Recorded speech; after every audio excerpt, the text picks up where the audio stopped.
Abstain file বিশ্বব্যাপী ব্যাপক আলোচিত। বিষয়টি আপনি কিভাবে দেখছেন? এটিকে সাদা চোখে আমরা তো দেখছি যে একজন মানসিকভাবে বিকারগ্রস্ত বা বিকৃত মস্তিষ্ক মানুষের প্রচণ্ড রকমের পৈশাচিক কর্মকাণ্ড। বাট এটাকে এর বাইরে আরও বিভিন্ন অ্যাঙ্গেল থেকে দেখবার সুযোগ আছে। বিশেষ করে যখন এর সাথে এমন রথী মহারথীরা যুক্ত, এই বিকৃতি, এই পৈশাচিকতা, এই নির্মমতা, এই আপনার পশুসুলভ উল্লাস, আনন্দ এবং ভোগ, এটার সাথে যারা জড়িয়ে আছে সে মানুষগুলোর দিকে তাকালে সবাইকে বিকৃত মস্তিষ্ক বলে চালিয়ে দেওয়া সহজ নয়। দ্বিতীয়ত, এই ব্যক্তি অ্যাবস্টেইনের বিভিন্ন বক্তব্য, তার বিভিন্ন সময় সাক্ষাৎকার এবং তার উপর অল ওভার যে ফলো আপ, সেটির সামারিতে এসে নিশ্চিন্তে বলা যায় বা নির্দ্বিধায় বলা যায় যে এটা মূলত শয়তান পুজো যারা করে তাদের রিচুয়ালের অংশ। আমি অতি সম্প্রতি একটি ভিডিওতে ইউএসএ থেকে কোনো একটা অনুষ্ঠানে একজন ইহুদি নারীকে একজন সাংবাদিক প্রশ্ন করেছে যে, "আপনাকে একটা ভালো ইহুদি ফ্যামিলি হিসাবে আমরা জানি। আসলে কি তাই?" তখন সে ভদ্রমহিলা তার ফ্যামিলির বিভিন্ন হিস্ট্রি বলছিলেন এবং বলছিলেন যে, "নিরুপায় হয়ে আমাদেরকে যেতে হতো, আমাদেরকে নিয়ে যাওয়া হতো এবং আমাদের ফ্যামিলিতে বাচ্চাদেরকে বলি দেওয়া হতো।" এই যে অ্যাবস্টেইনের এখানে বাচ্চাদের প্রতি যে নির্মমতা, তাদেরকে নিয়ে আপনার বিভিন্নভাবে অপহরণ করে এনে তার দ্বীপে, তার বিভিন্ন হোটেলে সেগুলোকে আপনার মানে জাস্ট অন্য ১০ টা পশু জবাই করে আমরা যেভাবে খাই সেভাবেও না, বরং অত্যন্ত নির্মমভাবে এই শিশুগুলোকে শেষ করা এবং নানাভাবে আপনার তাদেরকে উপভোগের বস্তুতে পরিণত করা। শিশু, নারী এরকম আরও বিভিন্ন যে মানুষগুলোর প্রতি যে নির্মমতাগুলো করা হতো, এই পুরো প্রক্রিয়াটা সম্পর্কে সে ভদ্রমহিলার বক্তব্য অনুযায়ী বোঝা যায় যে এটি মূলত শয়তান পুজোর অংশ। শয়তানের যারা পুজো করে, উপাসনা করে তাকে সন্তুষ্ট করার জন্য রিচুয়ালের অংশ হিসাবে এই সমস্ত আপনার নোংরামো করতে হয়। এই নোংরামোর এমন পার্ট আছে যেগুলো আসলে মুখে উচ্চারণ করবার যোগ্য নয়। সেই জিনিসগুলো তারা করত এবং বিশ্বের ক্ষমতাধররা বড় প্রভাবশালী ব্যক্তিরা দিন শেষে এই সমস্ত রিচুয়ালের মধ্য দিয়ে তারা পার হয়।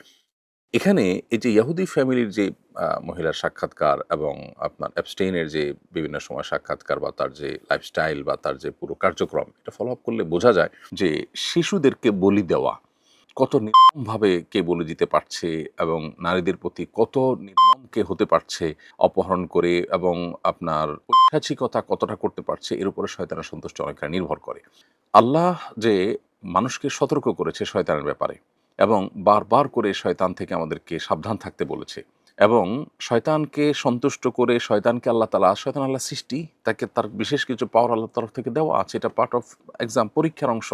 সেই জায়গা থেকে শয়তান থেকে দূরে থাকার যে সতর্কীকরণ দীর্ঘদিন থেকে বা মানব সৃষ্টি শুরু থেকে আল্লাহ তাআলা আমাদেরকে নবী রাসূলদের মাধ্যমে করেছেন, সেটি আবারও আমাদের কাছে অত্যন্ত বাস্তবসম্মত এবং এবং আবারও সেটা আমাদের জীবনের সাথে খুবই রিলেভেন্ট যে সেটি প্রমাণ হলো। আর এর সাথে পশ্চিমা দুনিয়া যে আমাদেরকে নারী অধিকার, শিশু অধিকারের যে সমস্ত সবক-টবক শোনায়, এগুলো যে সবগুলোই তাদের বাণিজ্যের অংশ, এগুলো সবগুলোই যে ধোঁকা এবং আমাদেরকে বিনোদনের নামে আমাদের যে রিচুয়াল আছে আল্লাহর সাথে কানেক্টেড হওয়ার, আল্লাহর পাওয়ার দ্বারা প্রভাবিত হওয়ার এবং শক্তিশালী হওয়ার, আমাদের দুনিয়া এবং আখিরাতে কল্যাণ এর অধিকারী হওয়ার, সেই রিচুয়ালগুলো থেকে আমাদেরকে দূরে সরাবার জন্য এই ধর্মীয় বিষয়গুলোকে হাস্যরসের উপহাসের বিষয় পরিণত করেছে এবং বিনোদনের নামে যে সমস্ত আইটেম আমাদেরকে দিয়েছে এগুলো সবগুলো মূলত শয়তানের রিচুয়াল এবং শয়তানকে সন্তুষ্ট করার আইটেম। সেগুলো দিয়ে তারা আমাদের যে আধ্যাত্মিকতা, আমাদের যে আধ্যাত্মিক সত্যি সেটাকে ধ্বংস করছে। প্রসঙ্গত এখানে আরেকটু বলে রাখি, ওই ইহুদি নারীর বক্তব্য শোনার পর আমার কাছে মনে হলো যে ফিলিস্তিনে তারা যে শিশুদেরকে টার্গেট করে যে হত্যা করেছে, দীর্ঘদিন পর্যন্ত তাদের প্রতি যে নির্মমতা তারা চালিয়েছে, এটিও তাদের সেই রিচুয়ালের অংশ কিনা সেটি ভেবে দেখবার যথেষ্ট সুযোগ আছে। কারণ শয়তানকে সন্তুষ্ট করবার জন্য যে শিশু বলি থেকে নিয়ে যত রকমের আয়োজন আছে, এমনকি ওই যে ভদ্রমহিলার বক্তব্যে শুনছিলাম যে এমনও হয় যে পারিবারিকভাবে প্ল্যান করে বাচ্চা গর্ভে ধারণ করা হয় এবং আশপাশের মানুষকে বুঝতে দেওয়া হয় না, ওই বাচ্চা মূলত শয়তানকে সন্তুষ্ট করার জন্য বলি দেওয়া হবে, এটাই থাকে উদ্দেশ্য এবং সেটি দেয়া হয়। এই যে পুরো কার্যক্রম, এখান থেকে নতুন করে আমাদের আল্লাহর নেয়ামত ইসলামের প্রতি আমাদের আরও বিশ্বাস বেড়ে যায়, আরও আস্থা বেড়ে যায় এবং আল্লাহর প্রতি আরও অগ্রসর হওয়ার গুরুত্ব আমরা অনুধাবন করতে পারি। আমাদের কাছে ঝকঝকে তকতকে যে আপনার কালচার উপস্থাপন করা হয়ে থাকে, এগুলোর পেছনে যে কমার্শিয়াল ধান্দা আছে, এগুলোর পেছনে যে তাদের শয়তানি ধান্দা আছে, এগুলোর পেছনে যে আমাদেরকে থামিয়ে দেওয়ার প্রচেষ্টা আছে, সেটি বোঝার জন্য আসলে পণ্ডিত হওয়ার দরকার নেই। অতএব অ্যাবস্টেইনের এই ফাইলটা শুধুমাত্র এই ফাইল যেটি উন্মুক্ত হয়েছে এর মাধ্যমে যে সমস্ত ঘটনাবলী আমাদের সামনে উঠে আসছে এগুলো বা তার যে নির্মমতাগুলো ছিল এবং তার সাথে যারা বড় বড় রথী মহারথীরা আছে, এদের যে কানেকশন পাওয়া যায়, এগুলো শুধুই মানবিক বিকৃতি, মানসিক বিকৃতির বিষয় নয়, বরং এর সাথে শয়তান তুষ্টির বিষয় জড়িয়ে আছে। আমরা আল্লাহকে সন্তুষ্ট করতে চাই। এখানে রাস্তা দুইটা, শয়তানের রাস্তা, যার শেষ মাথা জাহান্নাম, দুনিয়াতেও সেটা জাহান্নামী। যারা শয়তানকে পুজো করে, তারা শক্তি সঞ্চয় করতে চায় বা শয়তানের পাওয়ার নিতে চায়, এই পাওয়ার দিয়ে তারা হয়তো দুনিয়াতে সাময়িক রাজত্ব করে, কিন্তু তারাও মানসিকভাবে কেউ আসলে সুখ পায় না। অতএব এই এপস্টাইনের ফাইল, এটা নিয়ে অনেক কথা বলার আছে, এটা নিয়ে অনেক কথা ভাববার আছে। কোরআনে কারীম যে বাল মূর্তিকে পুজো করতে নিষেধ করেছে, সেই বালের বিশেষ অনুগত ছিল এবং তার জীবনের অনেক কিছুতে সেটার প্রভাব পাওয়া যাচ্ছে। এখনকার যে সমস্ত তথ্যউপাত্ত আসছে তাদের মাধ্যমে, গণমাধ্যমের মাধ্যমে, সেগুলো থেকে বোঝা যাচ্ছে। তো এই যে বাল এর যারা পূজা করত, যেটাকে আপনার ওই যে লিঙ্গ পূজার টাইপের যৌন বিকৃতি বা বিকৃতি যৌনতা, এর সাথে যাদের সম্পর্ক আছে, এরা মূলত ওই বাল মূর্তির পূজার ওইটাকে চর্চা করছে। এপস্টাইনের মধ্যে সেই জিনিসটাও পাওয়া যাচ্ছে।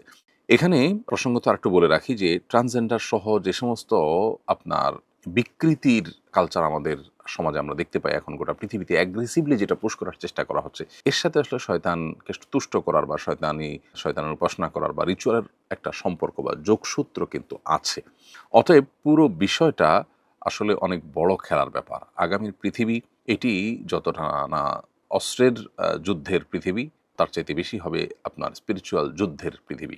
অতএব মুসলমানদেরকে মুসলমান হিসেবে আল্লাহর সাথে কানেক্টেড হওয়া, ইবাদতবন্দি করা, আল্লাহ তাআলার নির্দেশগুলোকে মেনে চলা, এগুলোর মাধ্যমে তাদেরকে আত্মরক্ষার চেষ্টা করতে হবে এবং তাদের শক্তি সামর্থ্যকে বাড়াতে হবে, গেইন করতে হবে। সেই জায়গা থেকে আমাদের আরও দিনের পথে অগ্রসর হওয়ার প্রেরণা আমরা এই সমস্ত ঘটনা থেকে পাই। এই সমস্ত ঘটনার একেবারে গভীরে যারা প্রবেশ করেন, তাদের কাছে বিষয়গুলো স্পষ্ট হয়ে যায়।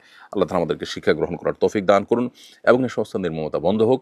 বাংলাদেশে যারা নারীবাদের মুখোশ পরে বসে আছেন, যারা শিশু অধিকারের সবক শুনান সকাল বিকাল, এই সমস্ত ঘটনায় কিন্তু তাদের তেমন কোনো নড়ে চড়ে বসা বা তেমন কোনো উদ্যোগ বা তাদের কোনো বিষয় বা এগুলো নিয়ে তাদের তেমন কোনো কার্যক্রম আমাদের চোখে পড়েনি। অথচ এই জায়গায় যদি কোনো হুজুর থাকতেন, তাহলে আজকে ঘটনা কোন পর্যায়ে গিয়ে পৌঁছাতো। এখান থেকে এই মানুষগুলোরও দ্বিচারিতা বুঝে আসে, প্রমাণ হয়। যারা ইসলামের খোলস থেকে বের হয়ে জাতে উঠার চেষ্টা করেন, তারা ওই জগতের বা ওই জগতের মানুষগুলোর আসল রূপ জানার পর অন্তত তারা ইসলামে ফিরে এসে ইসলামকে নিয়ে প্রাউড করার সময় বোধহয় হয়ে গেছে।